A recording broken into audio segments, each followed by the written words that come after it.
Pendant des siècles, l'humanité a rêvé de trouver la voie la plus courte.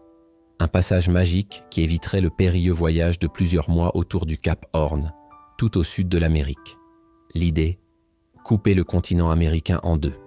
De Christophe Colomb aux plus grands ingénieurs du XIXe siècle, cette quête d'une porte entre l'Atlantique et le Pacifique était une véritable obsession.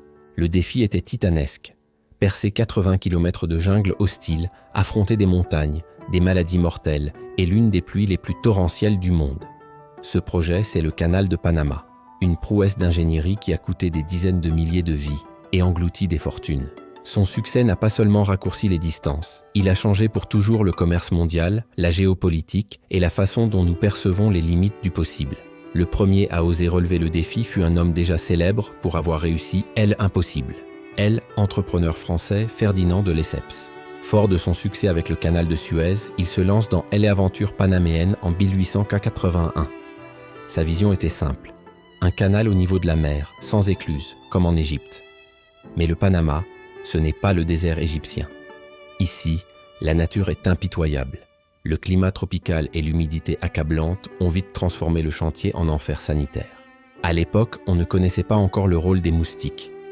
La fièvre jaune et le paludisme déciment les équipes. En moins de 10 ans, plus de 22 000 travailleurs perdent la vie. Le projet français s'enlise dans la boue, les scandales financiers et une tragédie humaine sans précédent. En 1889, la France est contrainte d'abandonner. Le monde entier en tire une conclusion. Le canal est un rêve irréalisable. Mais au début du XXe siècle, les États-Unis voient dans ce canal un intérêt stratégique majeur, tant militaire que commercial. Après un accord controversé avec le nouveau gouvernement du Panama, les Américains reprennent le chantier en 1904. Ils ont tiré 2 leçons cruciales de l'échec français. Premièrement, la médecine. Sous la direction du docteur William Gorgas, une campagne radicale est lancée contre les moustiques. En asséchant les marécages et en traitant les eaux stagnantes, ils réussissent à éradiquer quasiment la fièvre jaune de la zone. Soudain, l'environnement n'est plus une sentence de mort. Deuxièmement, l'ingénierie. Les Américains comprennent que la nature est trop puissante pour un canal au niveau de la mer. Ils adoptent alors une solution bien plus audacieuse, un canal à écluse. Pour cela, ils créent un lac artificiel colossal, le lac Gatun, à 26 mètres au-dessus du niveau de la mer, grâce au plus grand barrage jamais construit à l'époque.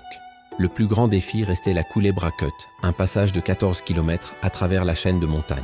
Les ingénieurs ont dû excaver une quantité de terre si immense que si on l'empilait, elle formerait une montagne plus haute que l'Everest. Le danger était partout. Les pluies torrentielles provoquaient des glissements de terrain massifs qui anéantissaient des mois de travail en quelques heures. Les hommes travaillaient sans relâche, maniant d'énormes pelles à vapeur, affrontant la boue, le dynamitage incessant et une chaleur étouffante. La construction du système d'écluses, ces bassins géants qui soulèvent et abaissent les navires, relevait de la science-fiction pour l'époque. Ces écluses, avec leurs portes en acier pesant 700 tonnes chacune, sont encore aujourd'hui considérées comme un chef-d'œuvre d'ingénierie. Après 10 ans de travail acharné, le canal de Panama est officiellement inauguré le 15 août 1914. Ironie du sort, l'événement passe presque inaperçu, éclipsé par le début de la Première Guerre mondiale. Pourtant, son impact fut immédiat. La route entre New York et San Francisco est passée de plus de 20 000 km à seulement 8 000. Le canal est devenu une artère vitale pour le commerce international, renforçant considérablement la puissance économique et militaire des États-Unis. Pendant près d'un siècle, il est resté sous contrôle américain avant d'être rétrocédé au Panama en l'an 2000, un moment d'immense fierté nationale. Aujourd'hui, un navire met en moyenne 8 à 10 heures pour traverser cet isthme qui a résisté si longtemps. Le canal de Panama est bien plus qu'un simple raccourci. C'est un monument à la ténacité humaine face à l'impossible, une cicatrice laissée sur la planète qui témoigne de notre ambition démesurée. Il nous rappelle le prix de l'innovation, des milliers de vies perdues, des fortunes investies et une leçon durement apprise sur le respect des lois de la nature. Pourtant, sans ce passage, notre monde moderne serait méconnaissable. Quel autre projet d'ingénierie a eu un impact aussi profond sur l'histoire ? Partagez vos idées dans les commentaires. Et si vous avez aimé ce voyage dans le temps, n'oubliez pas de vous abonner pour d'autres histoires qui ont transformé notre monde. Merci et à bientôt.